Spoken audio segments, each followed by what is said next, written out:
Bonjour, dans cette séance, c'est la séance 7. On va faire des calculs symboliques, c'est-à-dire on va se donner une fonction, on va apprendre à calculer sa dérivée, une primitive, son intégrale, sa limite en un point ou même à l'infini. Mais la deuxième partie, c'est là où on va apprendre euh, les structures de contrôle. On va apprendre les if, else, et on va apprendre aussi le switch case. Après, on va finir avec les boucles. On va parler de while et de for avec avec quelques exercices, quelques applications sur chaque thème pour voir comment ça fonctionne.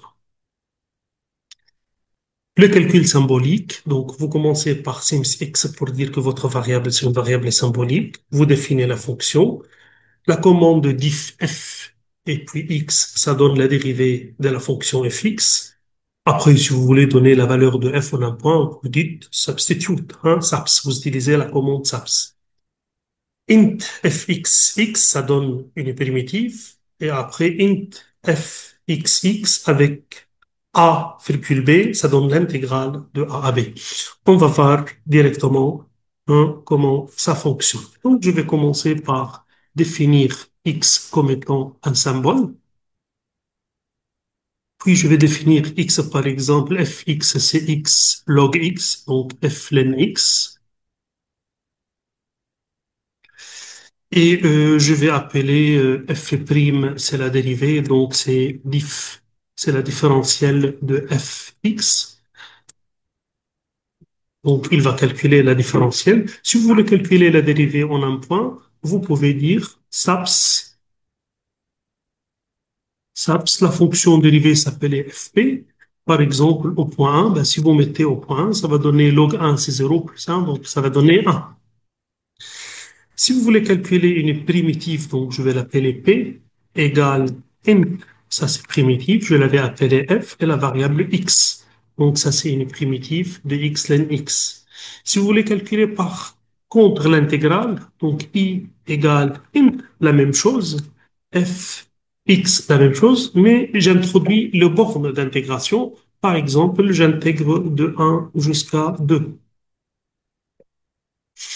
et j'obtiens la valeur numérique de l'intégrale. Et finalement, si vous cherchez limite, donc vous dites limit f et puis x et vous donnez le point. Si je cherche la limite au point 1, par exemple, limite de x au point 1, je vais avoir 0. Hein. Si je cherche la limite aussi au point 0, c'est x ln x, donc ça va donner 0. Voilà, donc ça c'est ce qui est des calculs symboliques. Maintenant, je passe à l'autre thème, c'est les if. Structure de contrôle, if, else if, etc. Donc, la syntaxe if expression instruction, c'est-à-dire si on a une condition, on va faire quelque chose. Donc, si condition, je mets quelque chose, l'instruction, et chaque if a besoin de end. Si j'ai plusieurs choix, donc j'utilise if, else, etc. Donc, si on a, alors, sinon, finalement, le dernier choix et voilà, je donne l'instruction. Voici cet exercice. Je vais introduire une variable x, hein, définir une fonction, soit un script. Bon, voyons voir. Bon, je vais écrire un script, new script. Je vais dire x égale input, introduire, entre deux parenthèses, introduire un réel x égale. Et là, je fais des instructions. Je dis if x greater than 0, hein, si x plus grand que 0. Donc, l'instruction, c'est quoi? Qu'est-ce que tu vas faire? Si condition, alors qu'est-ce que tu vas faire? Bah, tu vas écrire display, par exemple, x est positif. X est positif. Else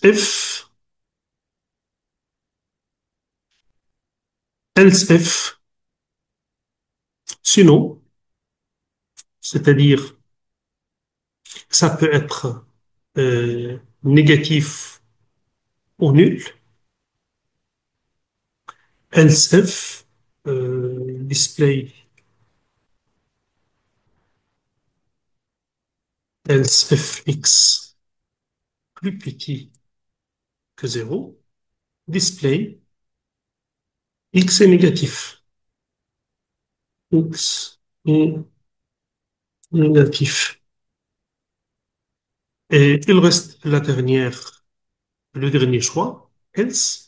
Ben, je ne fais pas de condition parce qu'il ne reste plus d'autre choix, c'est nul. Hein? Disp x est nul. Ben, je termine, j'ai besoin de n. Et là, j'ai besoin d'enregistrer. Donc, je vais à Save, je mets Save As et je l'appelle par exemple, je vais l'appeler condition. Condition. D'accord? Je l'appelle condition, Save. Maintenant, je vais dans la partie exécution, hein, la partie ici, là où il y a les deux symboles duplicants. Et j'écris quoi? J'appelle le script par son nom. Il s'appelle condition. Hein, j'écris bien condition, tout simplement. Et là, il va me donner la première phrase qu'il a, qui est quoi? Qui est introduire un réel x égale, parce qu'il est écrit entre deux apostrophes. Il va l'imprimer tel qu'il est. Introduire x égale, ben, je lui dis 3. En fait, en écrivant 3, il va continuer à lire les scripts, il va trouver que x est positif et il va me donner quoi? Il va me donner x est positif. Hmm. Je refais, j'appelle encore condition, introduire x, bah, je vais lui donner x égale à 0. Hein. Donc c'est ni positif ni négatif. Il va dire x est nul.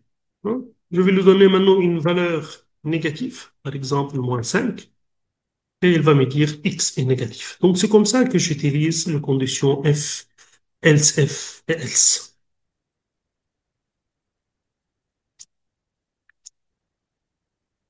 Les switch case, les switch case, Euh, c'est, si vous voulez, vous avez une armoire qui s'appelle, hein, vous avez une armoire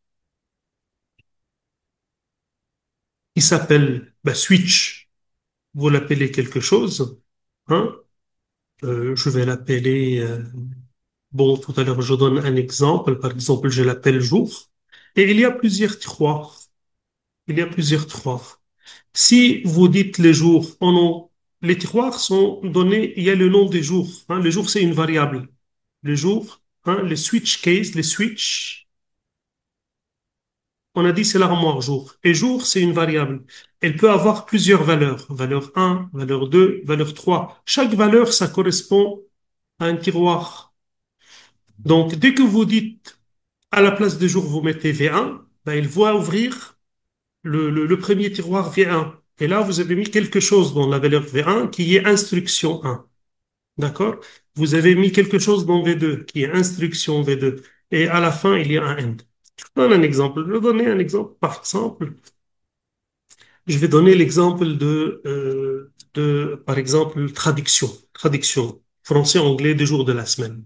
Hein? Donc, jour, soit c'est lundi, soit c'est mardi, mercredi, etc. Dans le premier tiroir, je vais mettre Monday. Hein.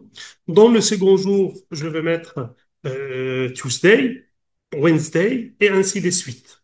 D'accord? Donc, c'est ça l'idée. Voilà, donc je vais à MATLAB et je vais écrire un nouveau script. Donc je vais plus pour écrire un nouveau script. Donc je vais commencer par jour égale input, introduire, donc parenthèse, introduire un jour de la semaine,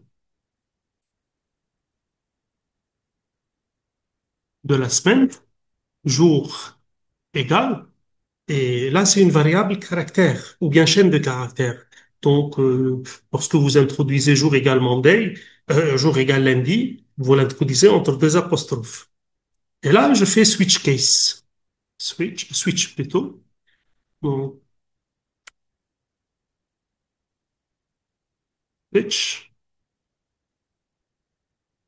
Switch, donc c'est avec un i, switch, et je l'appelle jour. Hmm. Je l'appelle quoi? Jour. Hein, expression. Après, case, le premier case, c'est lundi, parce que jour, ça peut être soit lundi, soit mardi. Donc, dans case, je vais introduire les valeurs des jours. Lundi, donc, je vais écrire display. Donc, dès que je donne lundi, bah, j'ouvre le tiroir, je trouve quoi? Je trouve Monday. Hein? Monday. Je passe case to. Hein? Case. Mardi,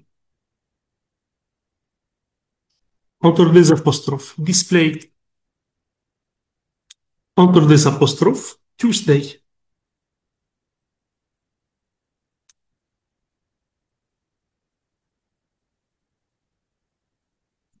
Après, case.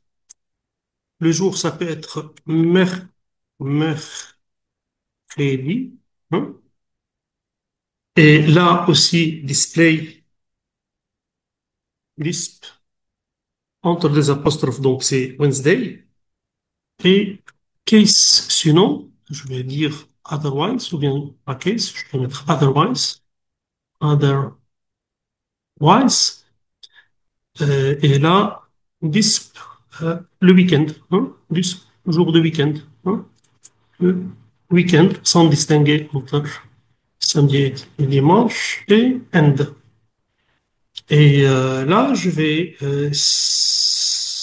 sauver, donc c'est VAS, et je vais l'appeler traduction, par exemple, trad. Hein? Trad. Après, lorsque je vais dans l'exécution et j'appelle trad, qu'est-ce qu'il va me donner? Il va me donner introduire un jour de la semaine. Jour égal, je vais lui dire entre deux apostrophes Andy, il est censé me donner Monday.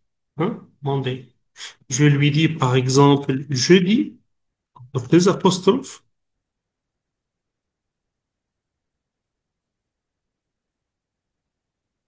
Ah, excuse-moi, j'ai pas appelé trade, et j'appelle entre deux apostrophes jeudi.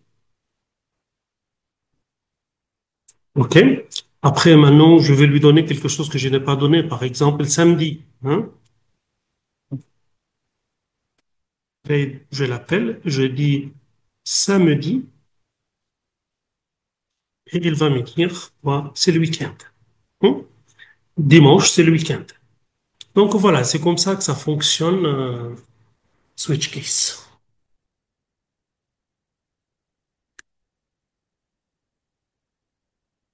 Je vais faire cet exercice, hein. L'exercice, je l'avais déjà, le script, je l'avais déjà fait. Donc, vous dites A égale input, introduire un réel A égale, introduire un réel non nul B égale, opération input, donc introduire une opération algébrique, soit somme, soit produit, soit division. Et je dis switch opération, c'est le nom de mon armoire, case somme, donc R égale A plus B. Case produit, donc R égale, c'est-à-dire résultat égale A fois B. Case division, R égale A sur B. Et après, vous dites end. Donc là, quand vous allez dans la page exécution, donc calcul, je l'appelle. Il va me demander une valeur de A, je vais lui dire 21. Il va me demander la valeur de B non nulle, je vais lui dire 3,7 ou 6 par exemple. Il va me demander une opération algébrique, par exemple, somme entre deux apostrophes, n'oubliez pas. Et là, elle va me dire R égale, il a fait la somme. Hein. Les boucles while. On a déjà utilisé dans l'exercice, mais j'ai dit qu'on allait refaire ça. Donc, la syntaxe, c'est while expression. Tant que, je ne sais pas, x est plus grand que 3, tant que x différent des 0, tant qu'une condition n'est pas satisfaite, faites des instructions. Une ou plusieurs instructions. Hein. Et après, end. Chaque while a besoin de end. Je donne un exemple. Hein. Il a dit écrire un script ou une fonction, ben, j'écris un script. Par exemple, je vais écrire un script hein, où je donne un réel et puis je vais trouver la somme qui dépasse ce réel. Si je donne par exemple à S, hein, regardez comment, si je donne par exemple x égale, hein, si je donne x égale 12,7, hein, je vais trouver la somme 1 plus 2 plus 3 plus 4 jusqu'à ce que je dépasse, hein, les 12. Donc jusqu'à là, on est à 10. 10 plus 5, donc je dépasse, hein. Donc voilà, trouver la somme qui dépasse 12,5, hein, par exemple. On peut même penser à calculer le nombre de termes, hein, qu'il faut ajouter pour dépasser x. Par exemple, s égale 0, ça va être la somme, n égale à 0, ça va être le nombre de termes. J'ai dit tant que la somme s, elle est plus petite que x, elle est plus petite que x, qu'est-ce que tu vas faire? Tu vas faire n égale n plus 1 et tu vas faire s égale s plus n. S plus n. While a besoin de n et je peux lui dire display la somme des termes à partir de un qui, hein, j'explique, hein, qui dépasse x et s égale quoi? En dehors, je mets s. Et puis, je lui dis aussi, display, le nombre de termes, hein, le nombre des termes nécessaires, nombre de termes nécessaires à additionner ou à sommer est n égale n. Et voilà, j'aurais pu écrire une fonction aussi, hein, j'appelle ça, je vais l'appeler mon test peut-être, hein, test, et on va voir qu'est-ce que ça donne. Et là, je reviens ici sur la page d'exécution, test. Il va me dire introduire x, je vais lui dire 12,4, et il va dire que la somme c'est 15 et la somme des termes nécessaires c'est n égale 5, hein. La boucle for, hein, la boucle for, cette boucle exécute le bloc interne, hein, autant de fois que spécifié par une variable jouant un rôle de compteur, hein. La syntaxe c'est for variable equal d'un point de départ jusqu'à un point final, ce sera le nombre d'opérations qu'il va faire, hein, le nombre d'itérations qu'il va faire. Et pendant ces itérations, il va exécuter les instructions. Par exemple, ici, n égale 5. Pour k allant de 1 jusqu'à 5, remplacer x de k par 1 sur k, hein. Donc, définir un script val variable 7, donnant le résultat suivant, hein. Et après, il va me donner x. Donc, x de k égale tel, c'est, quand vous dites, ça c'est l'indice d'un vecteur, hein. Donc, pour k égale 1, vous obtenez x de 1 égale quoi? 1 sur k, donc 1. Pour k égale 2, hein, parce qu'il va travailler de k égale 1 jusqu'à 5. Pour k égale 2, il va dire x de 2 égale 1 demi. Ainsi de suite. X de 3 égale 1 tiers, etc. jusqu'à arriver x de 5 égale 1 sur 5. Et après, il va quoi? Il va afficher x. C'est quoi x? X, c'est le vecteur, hein. X, c'est le vecteur qui est 1 demi, 1 tiers, 1 quart et 1 sur 5, hein. Parce que quand vous dites x de i, bah, c'est la ième composante d'un vecteur x. On va le faire. Bon, je vais le faire comme fonction, donc place. Et cette fois-ci, je vais écrire fonction. Et si je connais pas la syntaxe, alors je viens vers plus et je fais function et il va m'aider à trouver la fonction. Donc, moi, ce que je calcule, ça c'est la variable sortie, donc function x. Et ça, selon le nom de mon programme, je vais lui dire inverse, hein, parce que je vais inverser les termes. Qu'est-ce qu'il va recevoir comme paramètre? Il va recevoir n, hein. Il va recevoir n et après il va me donner n composantes de x qui sont un demi, un tiers jusqu'à un sur n. Et là, vous pouvez après le pourcentage expliquer qu'est-ce que ça donne comme programme. Et là, je vais lui dire for k égale 1 jusqu'à n, qu'est-ce que tu vas faire? Tu vas donner la kème composante de x comme étant 1 sur k. 1 sur k, point virgule pour qu'il affiche pas, hein. Et puis end pour for. Et je peux rien, je peux ne rien donner, je peux ne rien écrire parce qu'il va afficher X automatiquement. Hmm. Donc, je peux lui dire display X égale, mais là, il va afficher X deux fois. Pour une fonction, la variable sortie va sortir. Et une fonction a besoin de end aussi. Donc là, je vais sauver. Vous êtes obligé pour une fonction de l'appeler par ce que vous avez écrit ici, inverse. De toute façon, ça va sortir automatiquement. Save as, vous trouvez qu'il a écrit inverse M. Et là, je fais dans la page exécution inverse, et je lui donne par exemple 5, hein, et je vais voir ce qu'il va sortir. Il va sortir le un demi, le un tiers, le un quart, le un sur 5. Donc c'est comme ça que ça fonctionne, la boucle for. Choix de la méthode, vous choisissez la méthode qui demande un temps d'exécution minimal, hein, ou qui stockage aussi minimal et temps d'exécution le plus rapide. Et ce qui mesure le temps d'exécution, c'est qu'on appelle tick-tock. Donc, juste après fonction, vous faites tick, vous écrivez votre programme et avant le dernier end, vous écrivez toc. Ça, par exemple, pour calculer factoriel, je vais calculer factoriel de deux façons. Vous savez, factoriel n, factoriel c'est un fois 2 fois 3 fois n. Je vais l'écrire en utilisant une boucle for, hein, pour calculer factoriel n. Et il y a une deuxième façon de dire, ben, j'ai un vecteur 1, 2 jusqu'à n, sans passer par une boucle for, et je vais dire factoriel n, n'est autre que le produit. Le produit, dès que vous dites prod n, hein, prod n, il vous donne la multiplication des termes d'un vecteur. Donc ça, c'est une commande. Donc je vais utiliser les deux, et je vais voir lequel est le plus rapide, hein.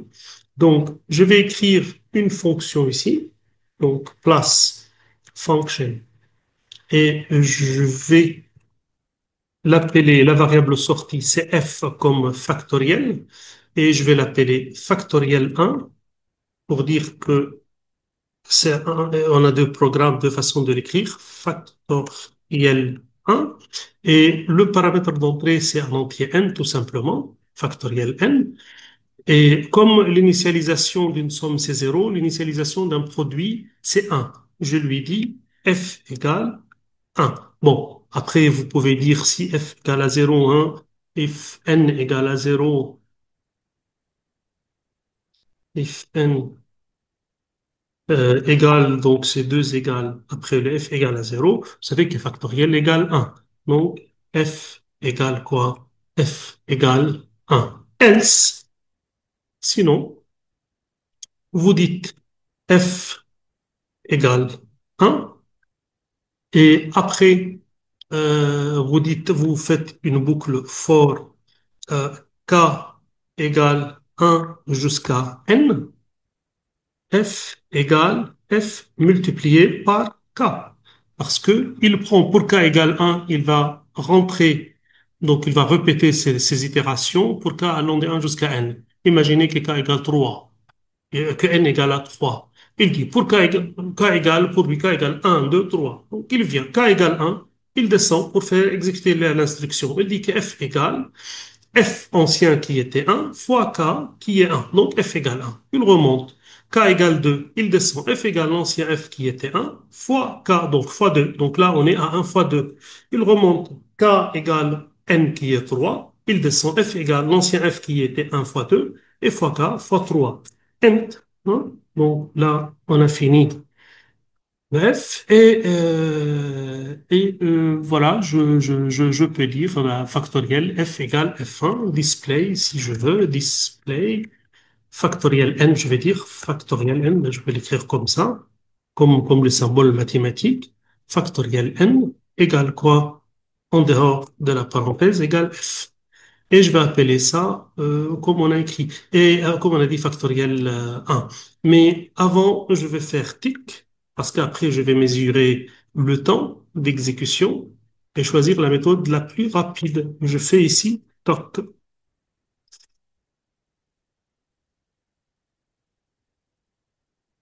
En fait, il y a un end aussi pour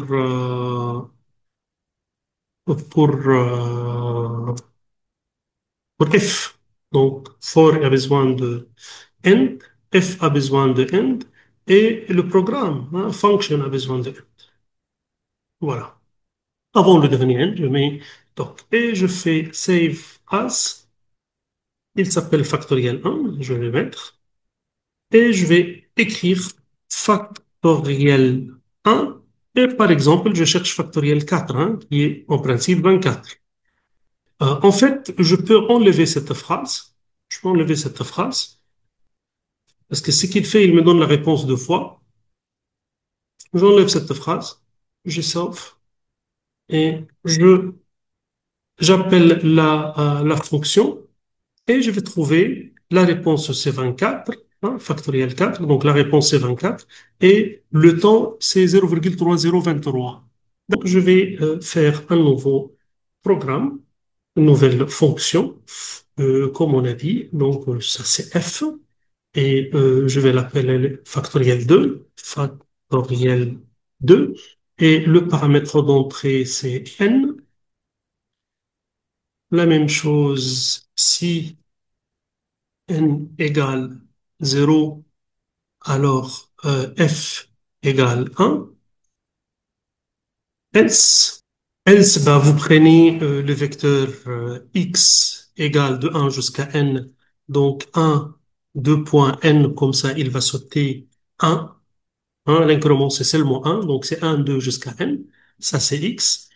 Et après, f égale produit, hein, product, x, le produit de terme de x. Hein. Et après, end pour f, et je n'ai pas une boucle for.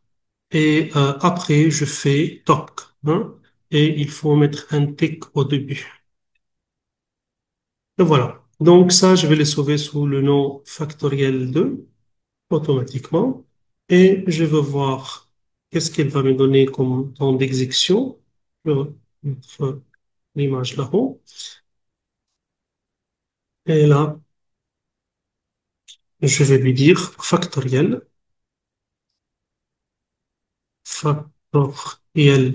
2, et je vais lui dire 4. Et il va me donner le temps d'exécution et la réponse, c'est 24. Hein. Donc, c'est 3,015. 3,015. Rappelons, le premier, c'était combien? Le premier, le factoriel 1, c'était 3,0 avec un 3. Alors ici, 3,0 avec un 1. 3,0 avec un 1, c'est beaucoup plus rapide que 3,0 avec un 3. C'est trois fois plus rapide, c'est-à-dire. Hein. Donc, si j'évite une boucle, je vais tomber sur quelque chose de plus rapide.